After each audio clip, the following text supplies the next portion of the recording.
Good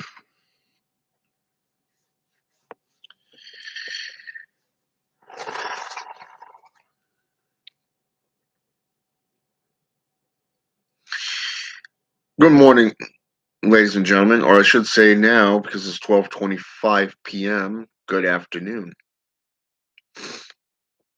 So today I wanted to kind of bring to you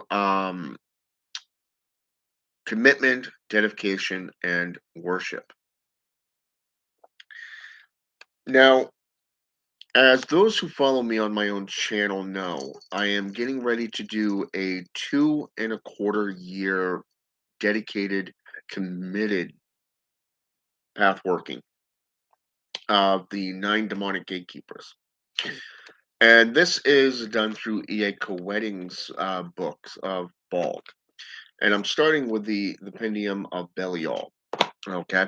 Starting next month on the 1st. Ironically, a great time of blasphemy and rebellion, Sunday, the 1st. So it's going to be fun. But it's more than that because the one thing the last 6 years has taught me is that it's about your individual path working. It's about you growing, elevating yourself, and delving into research, experimentation, practice, and flat out religious worship in the form of your magics. Okay. When you're working with demons, such as what I do, because it's what I choose to do. I could call myself a demonolator, but I work with various types of spirits, from the Orisha to the Loa to the Demerge, the demonic. But I also work with folk saints as well, such as Kakashi out of Slavic tradition, that of Santa Morte, the folk protector, healer, and Saint Death herself. So there's a lot of spirits that I choose to work with that is not about doing something quick or getting something immediately. No, it's more of forming the relationship with that spirit, building a lifestyle with that spirit. And no, I'm not talking about having relations or anything like that, as most of today's community believes it to be. It has nothing to do with what gender you look at. It has nothing to do with abortions or anything like that. No. The path that I'm talking about is the ups and downs, the hardships, the blessings, the whole kit and caboodle when you deal with a form of committing yourself to any given practice. When you join Satanism or you become a Satanism, you leave the former religious affiliations behind. Okay, that means you open your mind to new prospects, new possibilities. Okay, and what's interesting here is this allows you to go into from committing yourself to a path through, say, for an example, a baptism or a say, for an example, becoming an adept within a system. Okay, and imitation practice. This allows you to go from committing yourself into a complete dedication of that field of study and practice. And becoming dedicated doesn't mean that you give up being committed to a system. No. Every system of practice that you've studied or practiced has built upon the former foundation. For an example, I started out, and I've talked about this in the past, is I started out in witchcraft. I got into vampiric practices. I got into demonolatry and Satanism, and I spent a large amount of my life in Satanism. I delved into the African Caribbean traditions, but not on a serious, aspect. It was enough to become a dabbler in those systems until about a couple of years ago when I really rededicated myself to those path workings as a complete overall adept of these systems. I am by far no means a master. I don't consider myself a master of these traditions because we're all constantly growing and maturing within them. The last 6 years, I became a necromancer. Okay. A necromancer, meaning I work with multiple different types of spirits, ancient gods, and folk saints. Okay. And I really enjoyed this path working. And at first, there was a lot of frustrations. There was a lot of hindrances, but there was quite a few immediate blessings that took place. Okay. And I could have just sat there and go, okay, I've committed myself to the path of being a necromancer. Everything is going good. Oh, fuck. I hit this wall. I could have just walked away, but I didn't. I stuck with it. This is what being committed to this path is. It means being devoted to a system of magic or sorcery or any given practice. That commitment that you give to that system, that is a choice that you make through hardships or through blessings. It does not matter if it's going good 100% of the time or it's failing 100% of the time.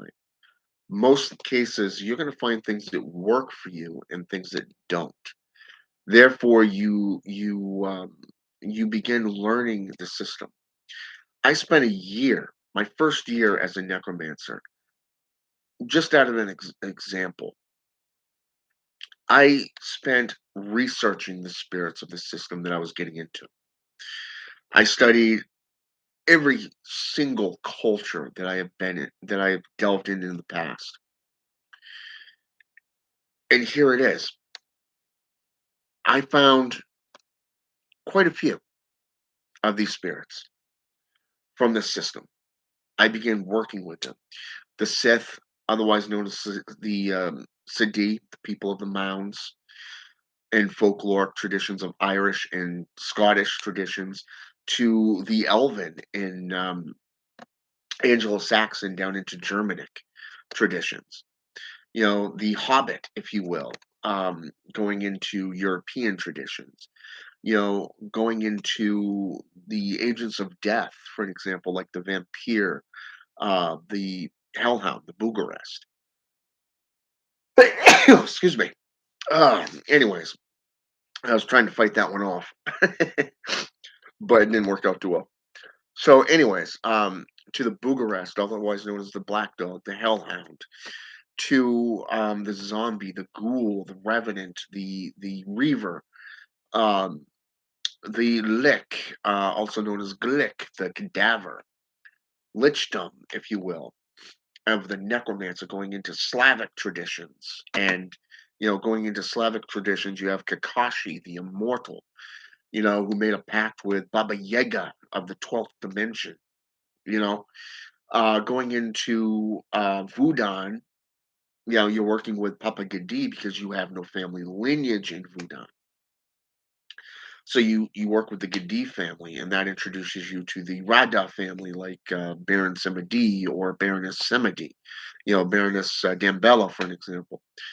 Even Simbi, the snake goddess. Okay, this lore of the serpent. But then you learn about the Petro family of Loa that is not overall friendly to humans, much like the daemon in Greek or the Coco daemon, if you will.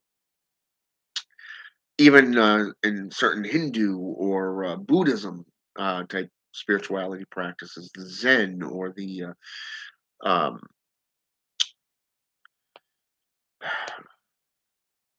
Tibetan perspective, the Devi.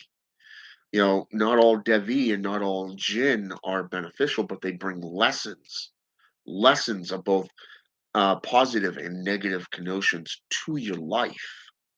Okay. Santa Morte, for an example, is a goddess known as the Saint Death, Holy Death, Beloved Death, And she is actually seen as a protector, a guide, a healer, okay, an avenger, okay. So she carries on all the traits of all the gods that would be out there. So it comes down to the tradition that you're in. So by saying this, when you get into any given practice, any given um, faith or religious philosophy, you have to commit yourself to it. That commitment leads to becoming a devout, so to speak. So you're going from dedication, from commitment to dedication. And that dedication is you've decided this is the path for you. This is the overall working that you want to get into. Okay. So you become initiated into that system. You begin learning that system. You work with their gods. You work with the Palero, the warlock, the witch, the Bokor, the Caplata, the Brua or Bruo, the necromancer, the shaman. You're learning from a teacher, a magi, a sage or a magi, a mage type thing, and you're learning from them to become something more. Okay. You're learning their ways. You're learning, how they do the rituals, how they, what herbs to use, what chemicals to apply through alchemy, how to erect a temple, an altar, and why you set it up for that particular reason. For an example, if we're talking Raymond Buckland, the complete book of witchcraft, for an example, by him, I want to say it's like page 15, 16 area. He lays out the dimensions of the altar. Okay. How many people actually give you precise measurements of an altar and how to erect them? I can tell you after 30 plus years, not many, not many. And not all practitioners use altars. Not all of them. Some use what is known as thieves on the ground. Some use gunpowder. Others use chalk. Others draw symbols into the ground. Others use a stone altar. Stonehenge, for an example, prime example of an altar, not just in England, but also here in America, in Salem, New Hampshire. Ironic, isn't it? Okay. But most practitioners, when they mix something together, they're constructing a temple, they're constructing a ritual foundation, a place of worship. So when we become dedicated, we become initiated into that system. We work with those spirits. We invoke them. We summon them to work with them. From here, we develop a fundamental basis for worship, a religious worship of that system. When we get into Hinduism, let's go with the Agorai, for an example, of India. Magnificent. They practice such extreme forms of rituals and rites, from separating themselves, living out of caves, starving themselves to death, to extreme solitude. You go to third world countries where you get into tribal foundations, and you see how they become cannibals and believe that eating the flesh of your enemies, you're stealing their power. Removing the eyes of your enemies forbids them to see not only in the physical but the astral and the spiritual realms. You see how the practices change and the thought forms change. So you're becoming that religious worshiper. You're working with the spirits. You're growing. You're learning from the spirits. You're forming a relationship and a bond with that spirit or set of spirit. Okay, and it is, and you are right, Justina. It is a form of discipline. But I want to bring something up to you, and this is in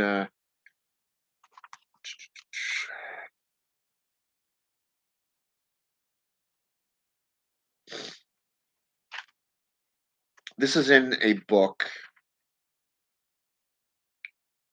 by E.A. Quetting, and it's called The Grimoire of Belial. Okay, and I really want to just read this to you because evocation. Yeah, it's right here.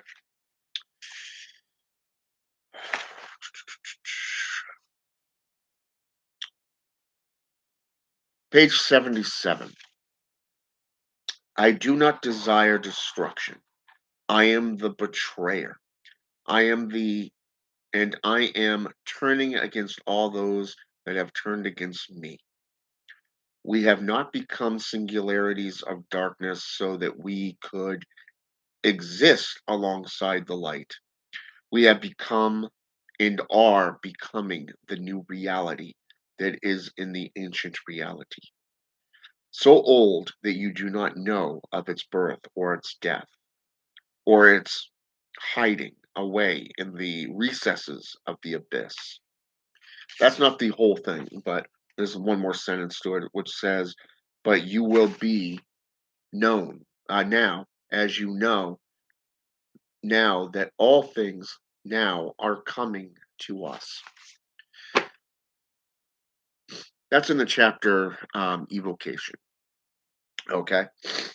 Now, I want you to think about something. I want you to think about this. What does it mean to be betrayed? And how does it align with you this time of the year? This time of the year is frozen death, basically. It is the ending of a period. When you get into a practice, you're leaving behind the toxicity of things in the past. You're leaving behind the things that are hindrances and distractions. I look back over the last 4 months of my life, my mother's heart attack, her triple bypass, my now ex, my son's mother, who betrayed me. Um, she slept with another man again, yet again, moved out, took our son. And, I'm looking at all this, just this alone. And this is considered to be negativity. Okay, this is the negative aspect of our lives, right? Well, what if I told you that it's also a learning curve, just like the Devi, okay, the jinn, who show us the things that are toxic to us, things that can be ripped away from us if we're not careful and build a strong foundation of overall practices. Doesn't matter if you're dealing with your in-laws, you're dealing with your immediate family, or you're dealing with the spirits in your magical practice. It has to have a healthy balance. Okay. So you become committed, you become dedicated, and you become that worshiper of that system. Okay. Now, what's interesting here to note is that if I take these couple of things that are negative, what about boredom? Things become lax, they become toxic because of that laxative, so to speak. Familiarity. It's like you're walking through the programs, right? So you need to spice up that life. So here it is. You've been a minister for 10 years. What about evolution? What about taking your practice to a whole new level? A whole new level of devotion. When I got into voodoo, I started looking up things such as what does it mean to be a servant? Being a servant, according to the dictionary or the thesaurus, says that somebody who serves drink and food, somebody who is a servant to somebody else, a, a slave, if you will. Now, let's take this from a spiritual perspective. What is a servant? An apprentice, right? When you become a religious fanatic, a zealot, and you've dedicated yourself to a specific path, you have your own temple, your own pedestal. And say, for example, if we want to talk to about Voodoo, or how about a house, a religious house, such as in Santaria or Pedro Mayumbi, Pedro Monte, okay? Quimbanda and Ambanda also have them. Or let's say, for example, a coven, if you're into witchcraft, okay? You a church or a temple if you're into Satanism or the mainstream JCI. But this opens up a whole new challenge for you because now that you have an official house, you're putting together a spiritual following. You've got a following that's coming in behind you and wanting to follow you as their priest or priestess of that particular path. They like what you're doing. They see your power. They see, your magic is working for you, and they want to learn from you. But yet, with all things, it also brings the betrayer aspect. The reason I brought up my ex's wrongdoings, the betrayal aspect, is because of this. In Christianity, you have Judas Iscariot to Jesus. You have Ra to Osiris. People and gods alike betray each other in religious foundations. Lucifer was a part of a collective, if you will, of angels. And because he chose to question, much like El Shaitan, Iblis, for an example, he dared to question, why should I bow down to a man of clay? Are we not all your creations? He was cast out or asked to leave. The Bible says that he was cast out, he was thrown out, Isaiah 14:12. How thou hast fallen, Lucifer, son of the morning. But if you go further, all the way down to verse 15, you'll notice that now it's stating he wanted to set his throne above that of God. He wanted to evolve, he wanted to elevate himself. And they took it as him trying to be defiant, a rebellion aspect. This takes place. A Bliss, on the other hand, said, why should I bow down to a man of clay? I'm a being of fire. Are we not all your creation? So instead of being united as a following, a flock, you had one being singled out as the proverbial bad guy, the accuser, the tempter, if you will, in Hebrew and Judaism perspectives. So this opens up the defiancy and it becomes the rebellion, the betrayal aspect. The issue that I had with my ex was this, okay? She chose to listen to her mother, who is a zealot. She hated me to begin with, wanted me out of her daughter's life since day one, and she did everything and everything to try to make that happen. Excuse me. My lungs. Got asthma today. Been having a little asthma attack today. But anyways, so she used her position as a board member. She sat on multiple different boards. She used her husband, who worked for the U.S. government. Um, she used everything from pediatrics to CPS and everything on top of that. Okay, to try to remove me from my family's life. Everything went well after they were removed from our lives. Things started prospering. The family started prospering. Good things started coming to us. But then she allowed her mother to come back in. She started listening to that little whisper in the ear. Now they're in their own place. And my son, my 5-year old, is going to her grandmother saying, Daddy's evil.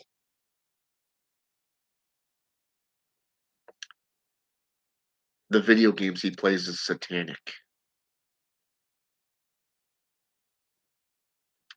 How does a 5-year old come up with this terminology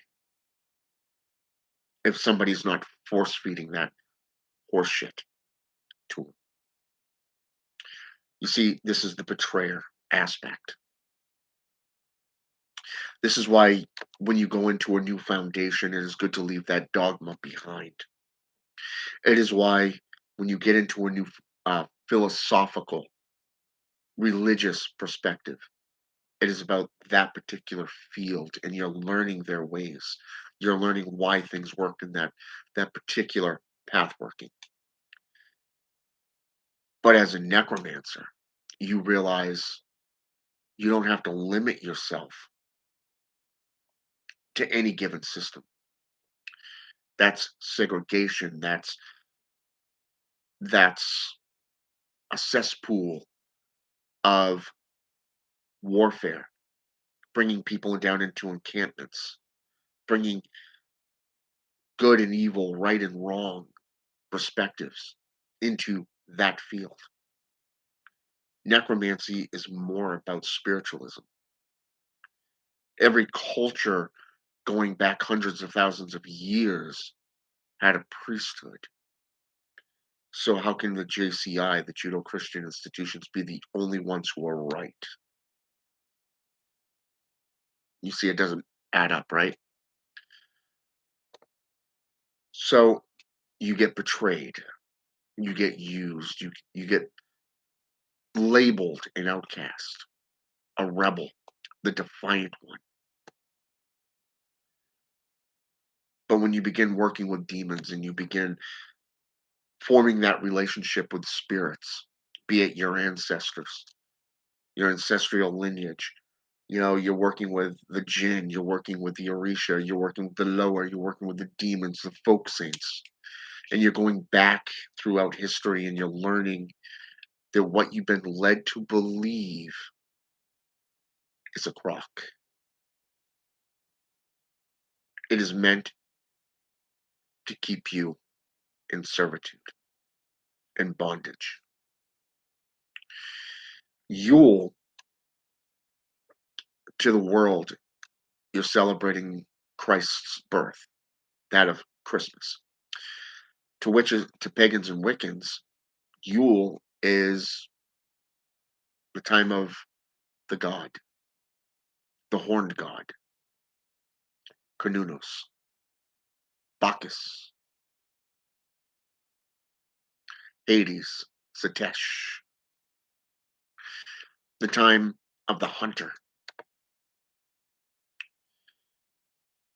who, according to Wiccan and pagan traditions, is the time when the impregnation starts, the birth and rebirth. This is when you put to death the aspects that are no longer relevant to your life, so that you can begin a fresh start.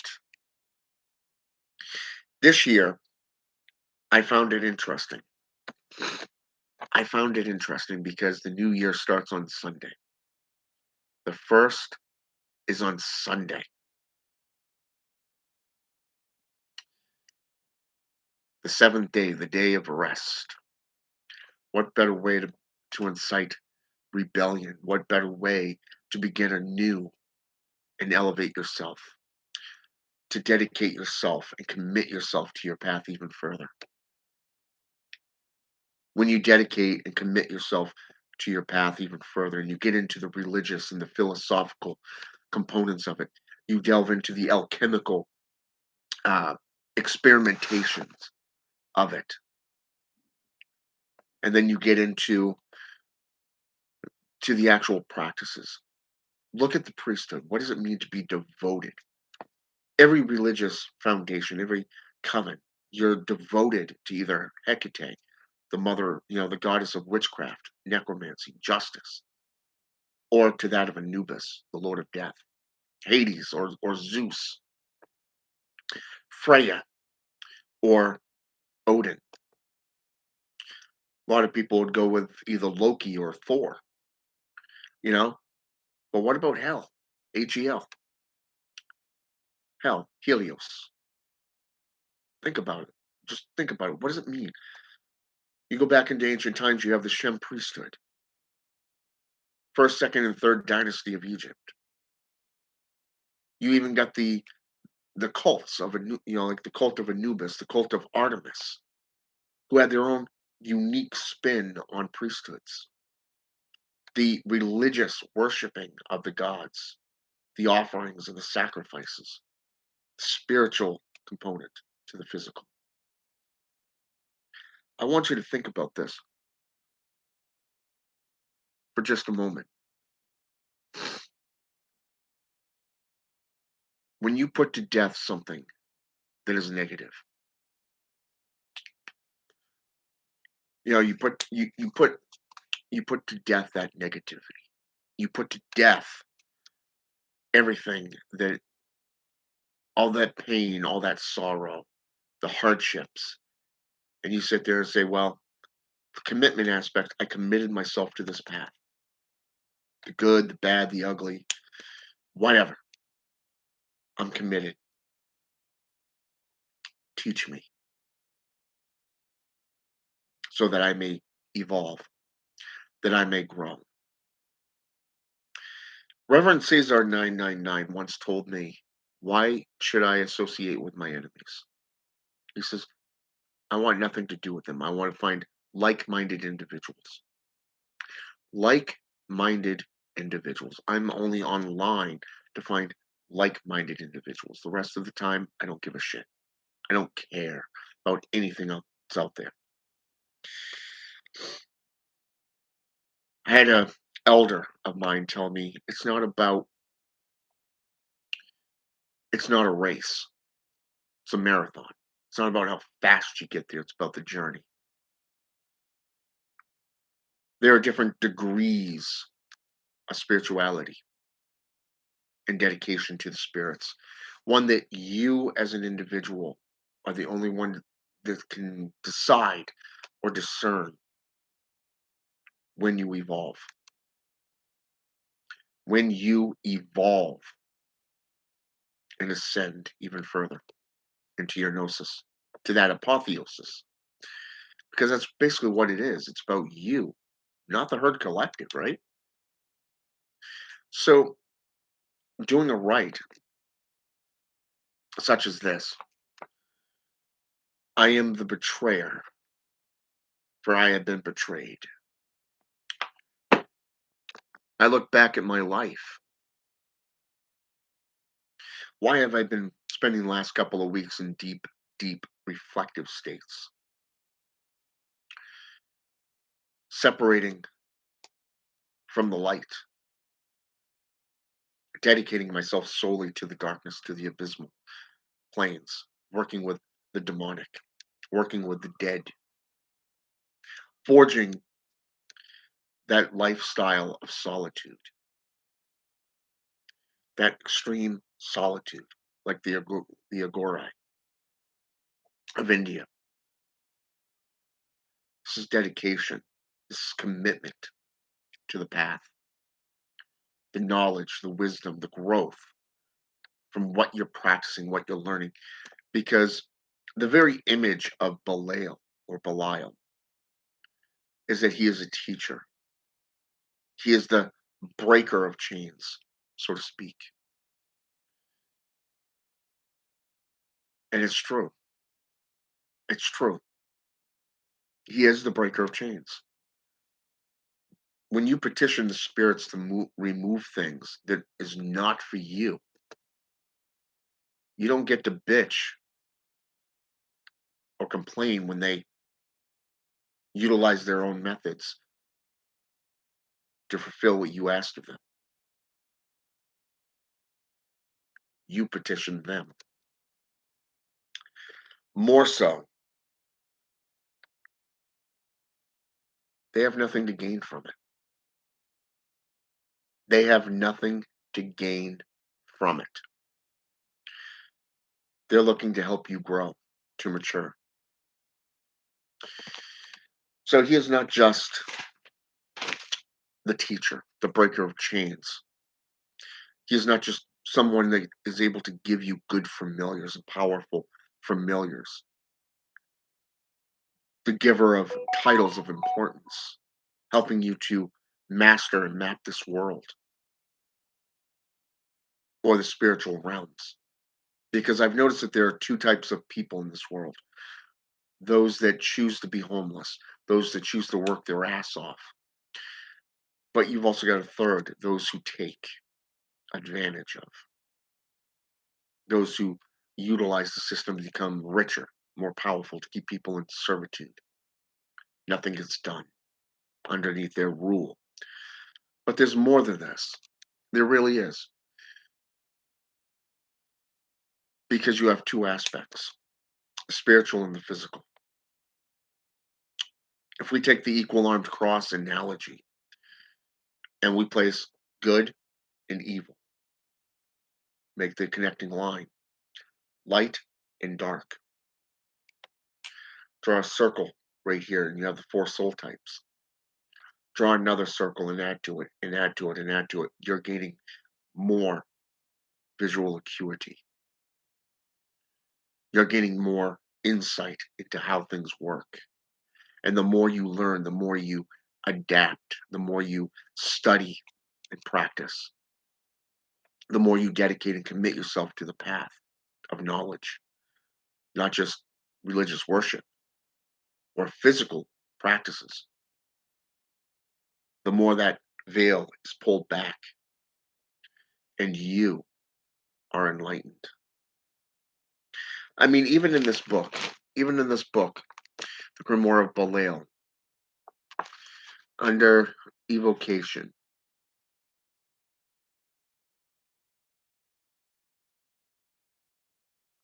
I'm going to bring it up here real fast in this book. Evocation.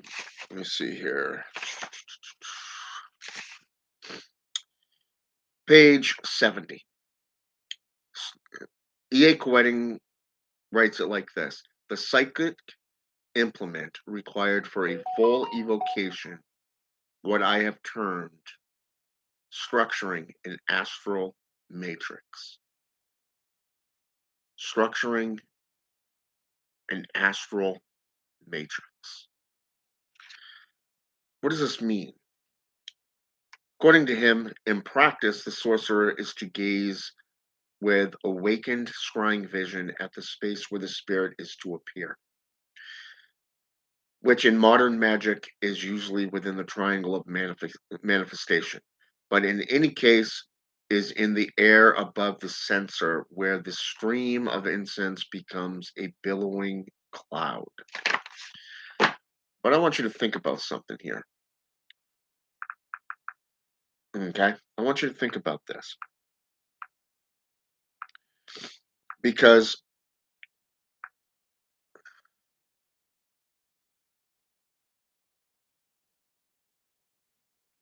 spiritual confirmation right there. I was just telling my mother, because she's coming in town with my son, that if she wanted to, she can drop him off. And she just typed back and said, "How funny." He was just saying he wants to go to his dad's today.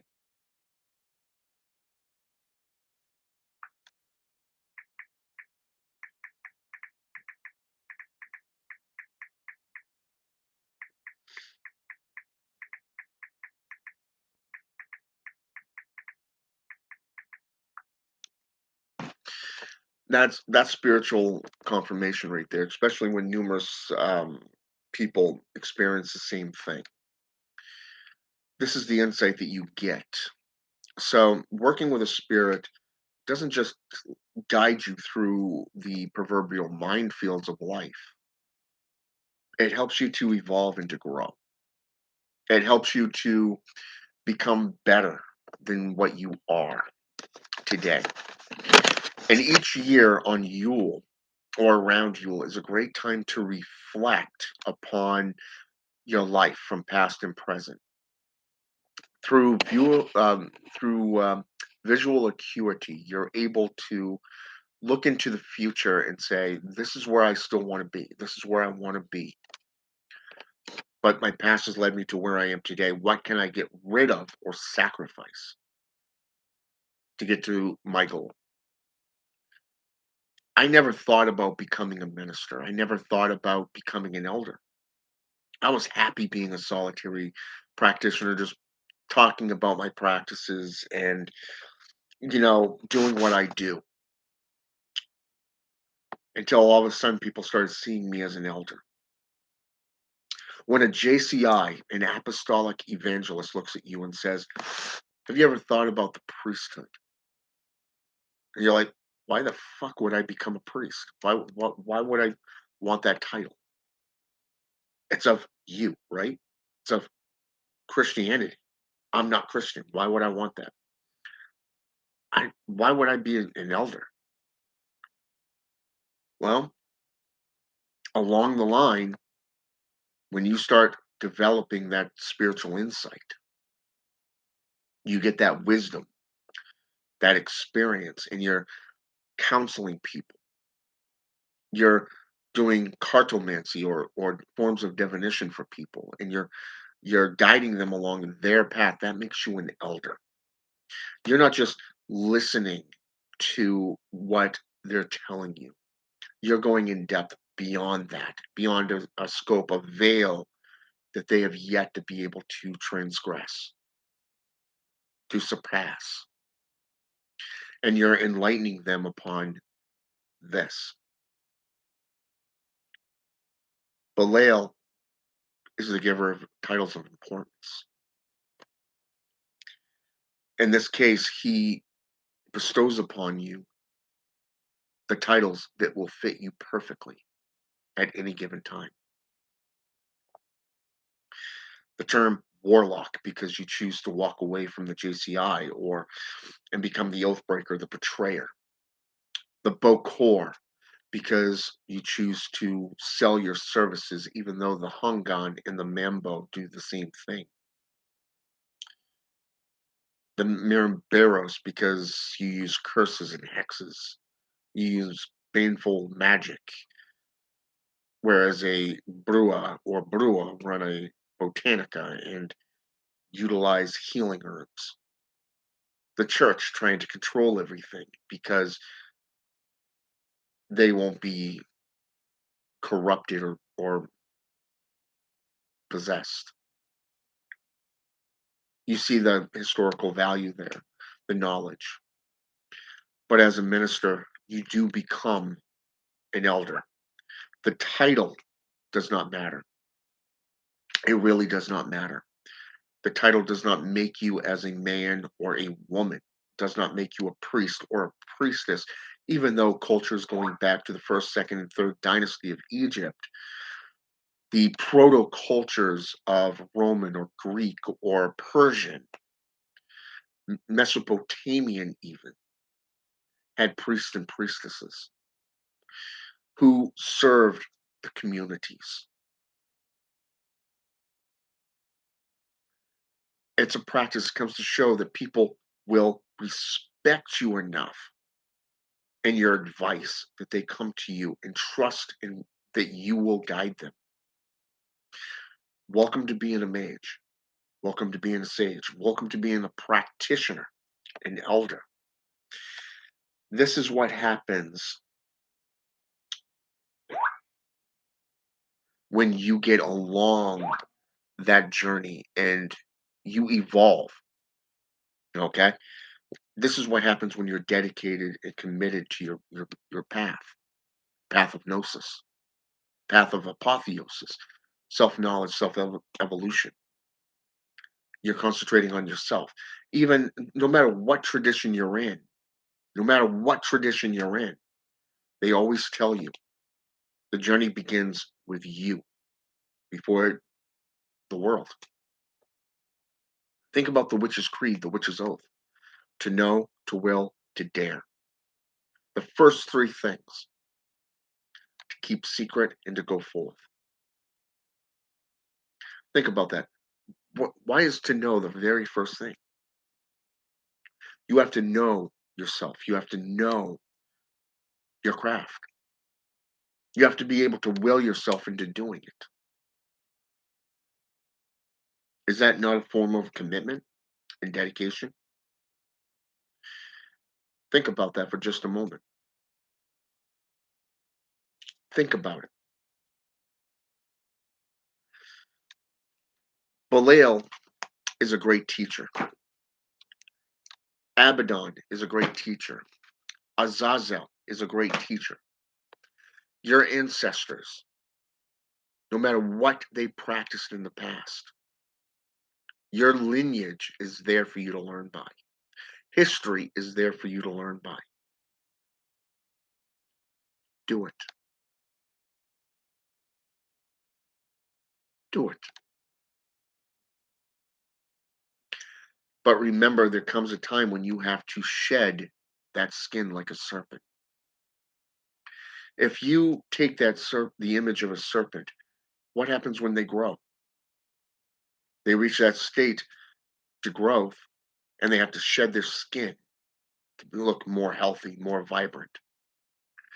The peacock, for an example, when wanting to mate, spreads out that tail with multiple different colors, saying, "Hey, I'm beautiful." The image of Lucifer being the bearer of light, the philosopher, he who is the emperor of the knowledge, the wisdom, the air of enlightenment. The beings change, the names change, but the characteristics stay the same. That is the thing that you need to understand: the nature versus nurture. You're the only one that can do that. Learn from them. They are kindred. They are kin in Kish. Kish and kin. Form that relationship. Have a good one.